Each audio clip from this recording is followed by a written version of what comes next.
ओम शांति। ओम शांति। ओम शांति। कल मर्यादा बताया गया था ना। पहला क्या था? संगठन को चलाने के लिए एक मत पर चलना है। दूसरा मत कि सबकी विशेषताओं को देखना है। तीसरा मत अपने हाथ में कानून नहीं उठाना है, लॉ नहीं लेना है, बाबा पे समर्पण करना है। जो भी होगा बाबा को बोल देना, निमित्त को बोलना है। किसी से रीस नहीं करना। रीस मतलब ईर्ष्या नहीं करना है ना। बस आगे बढ़ना है, उन लोगों को भी बढ़ाना, हम भी आगे बढ़े। चौथा, ईर्ष्या करना मंत्रा का काम है, मंत्रा नहीं बनना है। मंत्रा ईर्ष्या से न करवाई थी, लेकिन ईर्ष्या करना मंत्रा का काम है, लेकिन हमें कैकई नहीं बनना कि कोई भी बहकाए और हम बहक जाए, है ना। तो कैकई भी नहीं बनना है। आज पांचवा है कुछ करने, और कुछ करने से पहले हर बात के भाव को समझने का अभ्यास करना है। कोई कुछ बोलता है तो ज़रूरी नहीं एक ही बात में अलग है। जैसे एक बार गुरु थे, तो गुरु शिक्षा देने के लिए 30 साल का एक लड़का था, गुरु के सामने बैठा हुआ था। तो लड़के से पूछते हैं कि तुम जा रहे हो मार्केट, पार्क में गुजर रहे हो, वहाँ बहुत खूबसूरत लड़की तुम्हारे सामने से पार हुई, तुम क्या करोगे? बोले देखेंगे हम उसको। बोले वो आगे बढ़ जाती है, फिर क्या करोगे? हम मुड़ कर देखेंगे। यही तो होता है ना, आज के डेट में यही होता है। फिर कितना देर याद करोगे उस लड़की को? तो बोला कि याद करेंगे जब तक दूसरी ना दिख जाए सुंदर, तब तक देखेंगे, उसको याद करेंगे। उसके बाद फिर चेंज किया, बोला ना कि अच्छा आप सोचो कि तुमको हम कहीं किसी के घर काम करने के लिए कुछ दिए कि जाओ उसको पहुंचा दो। वो अरबपति है, अरबपति है, और उसके घर जैसे ही घुसे वो उस घर का मालिक निकला और तुमको बहुत प्यार से अंदर बैठाया, आओ, जबकि तुम्हारा कोई वैल्यू नहीं है उसके सामने। वो अरबपति, लेकिन तुमको प्यार से बैठाया और तुमको जिद किया कि नहीं खाना खा के ही जाओ। खाना खा के आप कैसे आए हैं? पूछा, मैं ऑटो से आए हैं। तो नहीं, ड्राइवर भेज दे रहे, आपको घर पहुंचवा देंगे। घर पहुंचाया, फिर फ़ोन, आप अच्छे से पहुंच गए ना, आप बताओ तुम कितना देर याद करोगे? तो वह लड़का बोलता है हम जिंदगी भर नहीं भूलेंगे। इतना महान आदमी को हम जिंदगी भर, इतना अरबपति, और हम उसके सामने कुछ नहीं, लेकिन फिर भी वो इतना रिगार्ड दिया मेरा। तो उससे सीख लिया वो कि आज के बाद हम भी ऐसा, हमको कितना अच्छा लगा। तो बोला कि दोनों में कौन श्रेष्ठ हुआ? तो नहीं, उस आदमी का किया हुआ ज़्यादा से, मतलब सुंदरता है ना, शरीर का जो सुंदरता है वो कुछ देर में ढल जाएगा, ख़त्म हो जाएगा, लेकिन जो संस्कारों का सुंदरता वो ज़िंदगी भर याद रहता है। किसी के घर गए, बहुत प्रेम से बात किया, बहुत अच्छे से आपको रखा, आप जीवन भर याद रखे, गए थे बहुत अच्छा किया। लोग लाख सुंदर रहे, लाख सुंदर रहे, आपके साथ व्यवहार अच्छा नहीं, आप उसको याद नहीं रखेंगे। हाँ, बोलेंगे चेहरा सुंदर है, अरे चेहरा क्या करना है ना।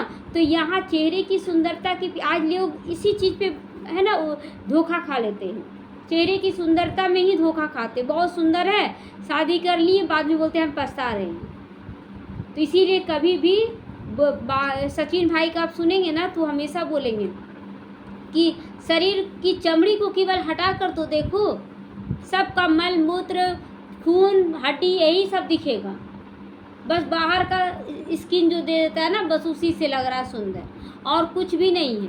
लेकिन जो संस्कार होता है ना वो ज़िंदगी भर याद रहता है। तो बाबा इसीलिए बोलता है कि कुछ भी करने और कहने से पहले भाव को चेक करो कि हम किस भाव से करने जा रहे हैं। एक लड़की को देखना एक काम विकार है, लेकिन एक बड़ा आदमी का व्यवहार को देखना ये क्या है, संस्कार बदलने का काम हो जाता है। तो इसीलिए बाबा कहता है संस्कार बदलो, संसार बदल जाएगा। संस्कार अच्छा है, कहीं भी अच्छा लगेगा तुमको। तो यही प्रयास बार बार करो। इसमें फिर स्वभाव को नहीं देखना, अगर किसी की गलती दिखाई भी दे तो बाबा ने हमें समाने की भी शक्ति देते हैं। बाबा कहता है कि इस अब रास्ते में आप चलेंगे तो ज़रूरी नहीं है कि बहुत अच्छे लोग ही मिलेंगे, बुरे लोग भी मिलेंगे, लेकिन किसी की गलती को समा लेना, लेकिन जो अच्छा किया उसके गुण को धारण कीजिए, वो आपको अच्छा लगा। जैसे कि कोई अच्छा करता हमें बहुत अच्छा लगा तो मन में आता हम भी ऐसा करें, लेकिन ऐसा क्या कि कोई अच्छा करा तो अच्छा लग रहा, लेकिन हम बुरा करें, ऐसा नहीं। तो बाबा कहता है कि कभी एक की बात दूसरे के पास वर्णन भी नहीं करना, भल सुनो लेकिन उसे वही सुना अनसुना कर दो, उसे बढ़ाओ नहीं। भूल को अंदर रखने से वाइब्रेशन और कड़ा हो जाता है उसका, इसीलिए उसकी बातों को नहीं बोलना है। दूसरा, अपनी स्थिति को सदैव सुखमय रखो, हमेशा खुशहाल रखना अपने आप को, किसी चीज़ पे आश्रित नहीं रखना। कुछ मिले तब हम खुश हो गए, नहीं मिला तो उदास हो गए। ज़िंदगी में आज यही चल रहा है सबकी ज़िंदगी में, कुछ मिलता ना खुशी का ठिकाना नहीं रहता है। आज नहीं मिला तो रोना पीटना शुरू, ये नहीं मिला ये नहीं मिला। संतुष्टता, हमें संतुष्ट बनना है हर हाल में, मिल रहा तो ठीक, नहीं मिल रहा तो ठीक। केवल एक जो रावण का रोल अदा किया था ना, तो रावण का रोल अदा किया था तो ब्रह्मा कुमारी में गया, वहाँ माउंट आबू गए, उनको बुलाया गया था तो गए, तो वहाँ पूछे कि आपको कैसा लगा रावण का रोल। बहुत सीधे हैं लेकिन है ना, वहाँ के मद्रास के हैं, बहुत सीधे हैं, लेकिन वो रोल में कैसा किए रावण का। तो बोले कि आपको कैसा लगा रावण का रोल, तो बोले ठीक लगा, रोल था, रोल निभा दिए, लेकिन हम वैसा नहीं हैं, हम बहुत सीधे साधे हैं। फिर पूछी ब्रह्मा कुमारी कि आपको कैसा लगा, सो कुछ तो बदलाव आया होगा, रावण का रोल इतने समय तक अदा किए हैं। तो नहीं, कोई बदलाव नहीं, वो तो रोल था ना, हम बहुत सीधे साधे, हमको लड़ाई झगड़ा ये सब पसंद नहीं है। फिर तीसरा बार ब्रह्मा कुमारी पूछी तो सोचने के लिए मजबूर हो गया कि क्या बदलाव हुआ रावण के रोल से। तो बोला मेरे अंदर तो कोई बदलाव नहीं, मेरे बच्चों के अंदर बदलाव आ गया। क्या बदलाव आया कि वो सब जितने आसपास के लोग थे ना चिढ़ाने लगे, देखो रावण का बेटा जा रहा है, देखो रावण का बेटा जा रहा है, सब चिढ़ाने लगे। और इससे ना उनका बेटा लोग सब गुस्सा हो गया, उनका बेटा लोग बहुत गुस्सा रहने लगा कि आपको यही रोल मिला था, रावणी का रोल मिला था। तो देखिए बदनामी कहीं छोड़ता है, बदनामी बुराई कीजिए ना तो बदनामी नहीं छोड़ता है, दूसरी पीढ़ी को तकलीफ दे रहा है रावण। तो इसीलिए बाबा कहता है कि बच्चे हमेशा राम बनो। रावण का रोल तो वो अदा कर दिया, उसका कुछ नहीं हुआ घाटा, लेकिन उसकी पीढ़ी दुखी हो गई ना, उसका बच्चा दुखी हो गया। तो इसीलिए हम ऐसा कर्म करें कि हमारे बाद की अनेक पीढ़ियां सुखी संपन्न हो जाए। कोई ऐसा रोल ही क्यों करे, खराब रोल क्यों करें हम, कि हमारा संस्कार ट्रांसफ़र हो। आखिर जो नाटक किया रावण का रोल, उसके कारण ही ना उसका बच्चा लोग को इतना सुनना पड़ा। तो हमें यहाँ पर रियलिटी में बाबा कहता है राम और रावण दोनों का रोल चल रहा है, लेकिन तुम्हें राम का रोल ही अपनाना है, रावण का रोल नहीं अपनाना, किसी कीमत पर भी नहीं, ताकि आपकी पीढ़ियां बहुत अच्छी निकले। जैसे बोलते हैं ना कि जैसा संग वैसा रंग, तो आपके संग में जो आत्मा है वो राम बन जाए, रावण ना बने, रावण ना बने। हमें राम का संस्कार अपनाना है, और जितने भी लोग हमारे संपर्क में आएंगे वो भी राम बन जाएंगे, वो भी राम बनेंगे और आपके संस्कारों को याद जीवन भर रखेंगे। सुंदर शरीर क्या है, कुछ समय के लिए सुंदरता है, कितना भी मेकअप कर लें क्या शरीर बूढ़ा नहीं होता है, शरीर बूढ़ा हो जाता है। तो फिर और संस्कार कभी बूढ़ा नहीं, बल्कि वो और पावरफुल हो जाता है। आप अच्छा करते जाए आपका नाम मान शान बढ़ता चला जाएगा, लेकिन शरीर की सुंदरता घटती है, संस्कारों का मान शान बढ़ता है। तो इसीलिए शरीर के पीछे नहीं भागे, संस्कारों के पीछे भागे। आपके पीछे पूरा संसार भागेगा, आप शरीर के पीछे भाग रहे, आप पीछे भाग रहे, यानी कि आप पीछे हैं। लेकिन अगर आपका संस्कार अच्छा हो गया, आपके पीछे लोग आए, पूरा संसार आपके पीछे। ऐसी करनी कर चलो, जग रोए तुम हंसो जग रोए। तो ऐसा हम लोग करके जाएं कि सारी दुनिया हमारे पीछे आए। हाँ, वैसा संस्कार बनाने में टाइम लगता है, थोड़ा सहन भी करना पड़ता है, लेकिन कुछ देर ना उसके बाद जो प्राप्ति होता है ना वो सदा काल के लिए होता है। और जो शरीर की ओर भागते हैं वो अल्पकाल की प्राप्ति थोड़ा देर के लिए हो जाए कि बहुत अच्छा मिल गया, लेकिन वो अल्पकाल के लिए वो खत्म हो जाएगा। तो बाबा कहता है सदैव सुखी बनने के लिए क्या बदलना है, संस्कारों को बदलना है, तो संसार बदल जाएगा। कभी भी तंग दिल, उदास दिल नहीं बनना है, ज़िंदगी में कभी उदास नहीं होना है। और कभी कभी बच्चे बोलते हैं ना कि ज़्यादा तकलीफ आने लगता है तो हम कुछ कर लेंगे, हम मर जाएंगे, ये तो कमज़ोरों की निशानी है। मर जाना क्या बड़ी बात है, जहर खा के मर जाए। लेकिन फिर भी ये भी याद रखें, मृत्यु नहीं रहेगा ना तो अब मरना भी चाहेंगे तो नहीं मरेंगे। हम कोशिश करके देख चुके हैं, नहीं मरता इंसान जब तक मृत्यु नहीं होता है, समझे। तो ये को बाबा कहता है कि कभी मरने का ख्याल भी मत करो, क्योंकि आए हैं ज़िंदगी में कुछ करके जाएं।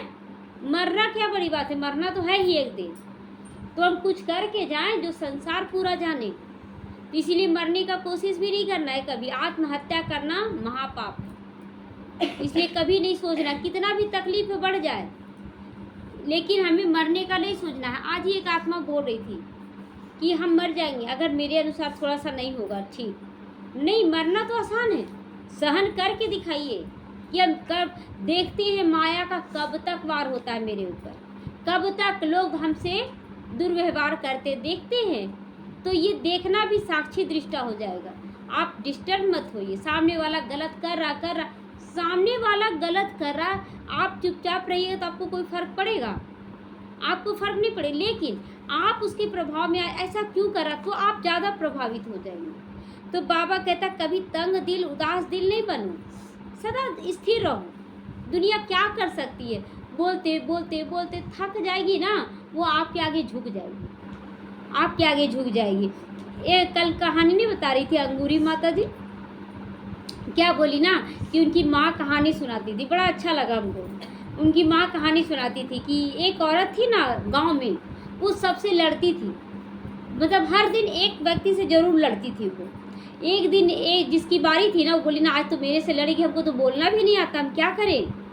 तो बोली ना कि तुम घूंघट डाल लो, घूंघट डाल लो, और जब ज़्यादा 5-10 मिनट वो बोलेगी ना तो जीभ निकाल देना और ऐसे से कर देना, जीभ निकाल के बस ऐसे से कर देना। अब 5 मिनट वो बोलती थी ना और फिर घूंघट उठाती थी और फिर जीभ निकाल के ऐसे करती थी। अब उसका तो पारा और चढ़ गया, फिर फिर ढक लेती थी, फिर 10 मिनट वो लड़ी, फिर वो सही कर दी, फिर ढक लेती थी। अब उसका पारा बोलती लोग हमको बोलता था लेकिन हमको और जीत का खुशी होता था कि और हम बोलेंगे, लेकिन ये तो हमको एकदम बिना बोले हरा दे रही है, हमको तो बेचैन कर दी बिना बोले ही। तो देखिए बोल कर बेचैन की कि चुप रहकर बेचैन की, उसका एनर्जी बच गया ना, वो कुछ तो रहेगी, उसको तो बोलना ही नहीं आता था, है ना। तो ये ज़्यादा मज़ा आया कि बोल कर ज़्यादा मज़ा आता है। ये ज़्यादा मज़ा है। तो आज से अगर कोई ज़्यादा बोलता है आपको गलत सलत, आप चुपचाप रह जाओ। वैसे तो नहीं करना सामने वाले का आप ऐसा मत कर देना, लेकिन हाँ आप चुप रह जाइए एकदम स्थिर। बोली देखते हैं कब तक ही बोलता है, चुपचाप सुनते रहिए, उसको देखते रहिए, बाबा ये आपका बच्चा है। और एकदम देखिए कब तक इसका ताकत है ना, कब तक ही बोल सकता है। बड़ा मज़ा आएगा ये सब करने में, आएगा ना। लेकिन जब उसकी बात होगा ये ऐसा बात बोला, आप तो खुद ही अपने अंदर उसको पाल लेंगे। तो केवल एक सीन देखिए आज के बाद, बड़ा मज़ा आएगा। तो बाबा कहता है कि कोई झूठा अपमान करेगा, कोई सच्चा भी अपमान करेगा। इस रास्ते में आप चलेंगे तो कोई झूठा भी देखना चाहेगा आपको, कोई झूठ मूठ का आप पर इल्ज़ाम लगा देगा कि आप तो ऐसे हैं ऐसे। अरे झूठ क्यों बोला, हमको झूठ से नफरत है। आप तो तकलीफ़ में आ गए, आप तकलीफ़ में आ गए। जब हम सच्चे हैं तो चुपचाप रह जाए ना, चुपचाप रह जाए, वही उसको जवाब होगा। तो आज से हो सकता है ना ऐसा, मज़ा आएगा करने में। तो ठीक है, आज से आह्वान कर दीजिए बाबा को, माया को बोलिए ना कि बाबा कोई ऐसी आत्मा भेजो जो 1 घंटा तक हमको बोलते रहे, हम चुपचाप उसको देखें। हो सकता है ऐसा, आह्वान कर सकते हैं, क्योंकि आह्वान करेंगे तो आएगा, ज़रूर आएगा पेपर। यहाँ ऐसा है कि अगर आप आह्वान करेंगे तो आएगा, कोई ना कोई आपको सुनाने के लिए अचानक आएगा, और आपको चुपचाप देखना उस समय। अटेंशन इस बात को याद रखिएगा और उसको देखिएगा। तो कोई सच्चा अपमान करेगा, कोई झूठा अपमान करेगा। दुनिया की टक्करें अनेक आएंगी, लेकिन हमें उदास नहीं होना, हमें किसी कीमत पे भी उदास नहीं होना है। पत्थर भी आखिरकार पानी की लकीर खा खा कर पूजनीय तो बन जाता है ना। ये पत्थर जो होता है ना, पानी बार बार लहर आता है ना तो शिवलिंग का आकार ले लेता है। तो पत्थर भी जब पानी बार बार उसमें डाला जाए तो वो पूजनीय बन जाता है। उसी तरह जब कोई बार बार हमारी निंदा कर, हम चुपचाप हैं, तो हम उसकी नज़र में पूजनीय बन जाएंगे। नहीं, इसको कुछ भी बोलो ना, ये कुछ नहीं जवाब देता, ये बहुत अच्छा है, ये अच्छा गया ना मुँह पर, तो बाबा कहता पूजनीय हो जाता है। हमें भी सब कुछ सहन करके चलना है। वास्तव में सहन करना होता ही नहीं है, होता है सहन करना जब आप बातों को पकड़ते हैं और तब चुप रह जाते हैं, तब आप सहन कर रहे हैं और आपको दर्द होगा। जब चुपचाप एक सीन की तरह देखेंगे कि बोलो, कितना बोल सकता है, चुपचाप देखते रहे, बोलते रहे, कितना देर बोल सकता है, आप इंजॉय करेंगे कि वो थक जाएगा और उसके बाद फिर से वो चला जाएगा। हम देखें ये सब करके कि कोई बोल रहा ना बोल रहा, चुपचाप है, और उसके बाद चला गया वो और लौट के आया तो देखते ठीक हो गया, वो कुछ नहीं किए। तो ये देखा हुआ करके देखिए, आपका एनर्जी भी बचेगा, आपको मज़ा भी आएगा ये सब करने में। तो हलचल को समाप्त करने का साधन है बाबा से मन से बातें करते रहो। बाबा ये तो बहुत अच्छा है, ये आत्मा अपना रोल अदा कर रही है और आप हमको बता दिए कि अब तुमको आसुरी रोल अदा नहीं करना। आसुरी रोल है ना लड़ाई करना, हमें तो बाबा का बच्चा का रोल अदा करना, हमको चुप रहना है, तो यही रोल अदा करना। बाबा के पास जाओ तो बाबा स्वतः ही कदमों में बल भर देगा, तुम्हारे हर कदम में बल भरेगा। तो जब हम बाबा को याद करेंगे तो ताकत भी देगा। तो शुरुआत में तो आप चुप रहते, ज़बरदस्ती चुप रहते, चलो कोशिश तो किए कि मुख का नहीं बोले, मन में चला बहुत बोल दिया लेकिन हम चुप रहे, लेकिन अभी मेहनत हुआ। फिर थोड़ा दिन के बाद ज्ञान सुनते सुनते नहीं छोड़ो, कोई भी कुछ भी हो जाए, बाबा वो आपका बच्चा, मन से भी उसको बोलने लगे, लेकिन फिर भी अंदर गया। उसके बाद तीसरा बार क्या होगा कि आप उसको दुआ देना शुरू कर देंगे, स्वतः ही चुप रहने का आदत पड़ जाएगा आपको कि नहीं हमको कुछ नहीं बोलना है। तो छठा क्या हुआ कि सदा सुख में रहो, किसी से भी तंग नहीं होना है, कोई कुछ भी करे, हमें इंजॉय करना, हर सीन का इंजॉय करना है।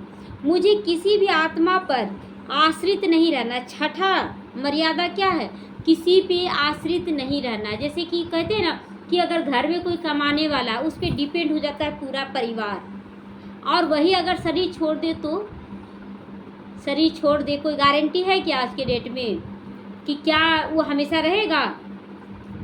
अभी देखिए यहीं का कहानी, जो पूजा भंडार के वो चले गए बेटा लोग, पहले से वो प्रिपेयर नहीं था, तैयार नहीं था, अभी स्टाफ दुकान चला रहा है। अगर पहले से ही बेटा लोग किए रहता दुकान में सहयोग तो उसको सारा नॉलेज होता, लेकिन क्या है आलस या अलबेलापन, पापा है ना करेंगे ना, अभी हालत ख़राब हो रहा है, स्टाफ कर रहा है, तो इसीलिए किसी पे निर्भर नहीं रहिए। अब इसका मतलब ये नहीं कि हम लोग मना रहे हैं कि वो मर जाए, लेकिन गारंटी है हम लोग पहले से तैयार हैं कि कोई भी सिचुएशन में हम लोग मोर्चा संभाल सकते हैं, हम लोग कुछ भी कर सकते हैं। तो इसीलिए हर वक्त अपने आप को तैयार रखना कि किसी भी हालत में कभी भी कुछ भी हो जाए। तो हम लोग विदेश में आप जाएंगे ना तो जेंट्स लेडीज़ दोनों कमाती हैं, किसी पे डिपेंड नहीं है, लेकिन यहाँ पर रोना धोना इसीलिए होता है कि घर में एक कमाने वाला, सब बैठने वाला, खाने वाला, और वही एक चला गया ना तो पूरा घर बिगड़ जाता है। इसीलिए बाबा कहता है कि हमेशा तैयार रहो, मेहनत करने से पीछे नहीं हटना है, कुछ भी करे करना ज़रूर है। तो अपने ऊपर डिपेंड रहेंगे, आप कर लेंगे कभी भी, ये नहीं कि वो मर जाए ऐसा सोच कर नहीं, लेकिन तैयार रहना है। तो बाबा कहता मुझे किसी पर भी आश्रित नहीं होना है। आत्मा पे आश्रित रहने से बैलेंस बिगड़ जाएगा, जब वो शरीर छोड़ेगा तो बैलेंस घर का बिगड़ेगा कि नहीं।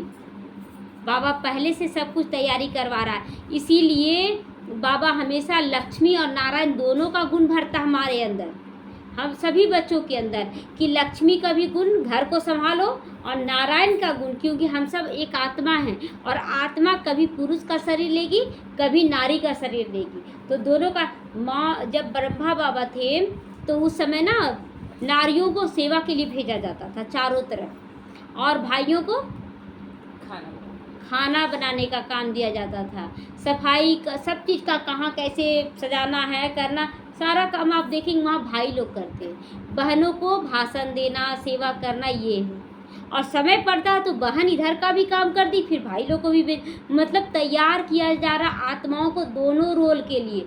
अब ये नहीं सोचना है अरे हम तो ये हैं, हम कैसे कर सकते हैं, हम तो नारी हैं, बाहर का काम कैसे करें, भाई लोग बोले कि हम तो भाई हैं, घर का काम कैसे करें।